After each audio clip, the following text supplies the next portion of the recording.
Good morning, or good afternoon, wherever you may be, or good evening, or good night. This is Jen at Jen's Arty Inclinations, a place to create, share and play. Hello everyone, I wanted to show you how one of the ways that I colour up pages. You may remember we did some folding in one of my latest alternative books, and sometimes I just use watercolour. I really like the effect on the page, and these old pages really soak in the colour beautifully, and they tend to take more water because they're heavier stock. So see what you think. Now, really, here I was doing completely the wrong thing. What I would normally do is have a glass of water by my desk, and then I can use that obviously to dip my brush in to wet up the watercolours. Here I'm using my beautiful mop brush thingy,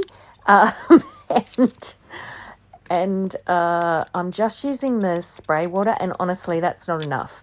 I did go eventually to dipping it into water. It was literally because I was too lazy to walk from my desk to the bathroom that's across the hall to fill up my cup. Anyway, you'll see the general effect. I love the gradients that you get through, and here I was just trying to get 3 different colours so that you could see them all. Look, there's no rhyme or reason. I just kept playing with colour. Quite often, I'm not quite sure what subject I want to paint, and books are such a fabulous way to still enjoy working with your paints and your watercolours and whatever mediums, you like to play with. And yeah, books are just freeing and they help you with your technique. This is all my, theory. Anyway, there's not a lot to this. I'm just obviously putting a bit of paper behind it to protect it. But as you can see, I'm pretty messy with this, and I'm not really not looking after my brush. Now, those paints are just a palette of Micador paints. So I love all the different colours in them. I don't even have to play too much with mixing on these particular paints because I can use the colour as it is in the little, what do you call those things?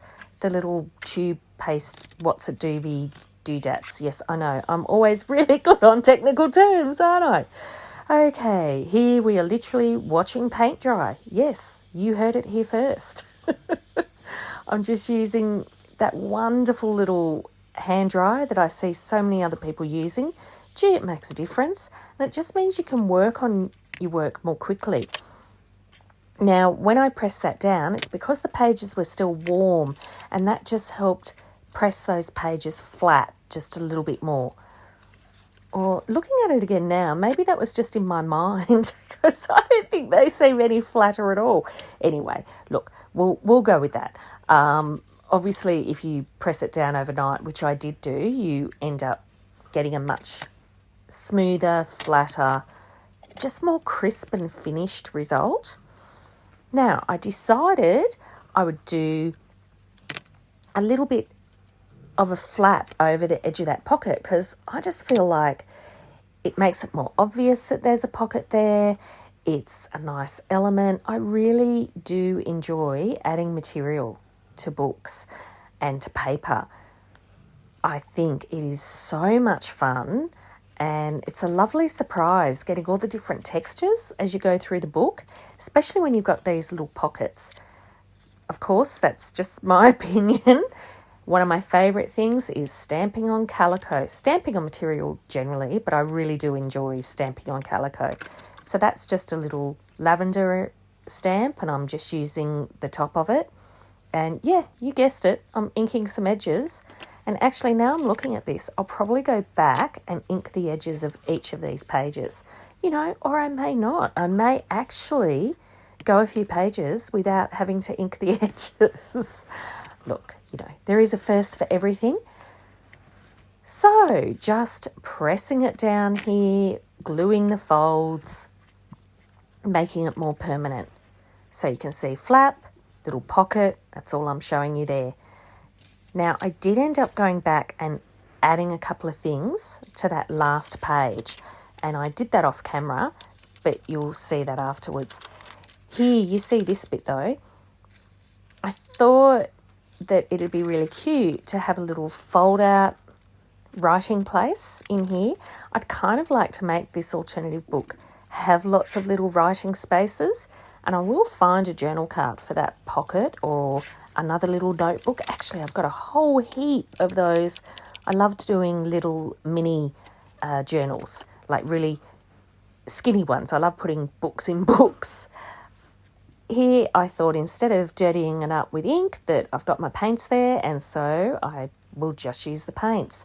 And just that tinge, a really, really slight tinge, honestly makes such a difference. It's really hard to see on camera, but it's lovely. It's subtle. Sometimes you look at the page, you're not even quite sure if it's actually painted or if there is colour or what's being used. That's my theory anyway. I really liked how when I dried this off, how it crinkled up too. I got that lovely, you know when you coffee dye paper, blah, blah, blah, blah. You get that wonderful crinkle sound. Oh, I just love that crinkle sound. Now, I am defining the edges of this because I felt like that really went with the watercolour. Look, hey, it's my excuse. I'm sticking with it. Alrighty. Then, of course, as I was going through, this is how much I ink. I broke my dauber. It fell off and I had to redo it. Anyway, this is how it all turned out. That was the previous page that we did earlier. Well, the previous couple of pages. And, drum roll please. It's not really a drum roll, is it? All right, this is how these pages turned out, nice and dry. There's my little pull-out concertina notebook. I'll call it by its correct name. And then we've got the little pouch. As I said, I'll pop something in that later.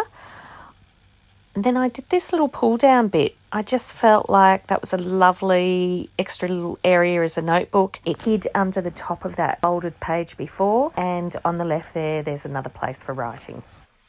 You can like and subscribe below, and as always, keep creating. See you next time. Bye.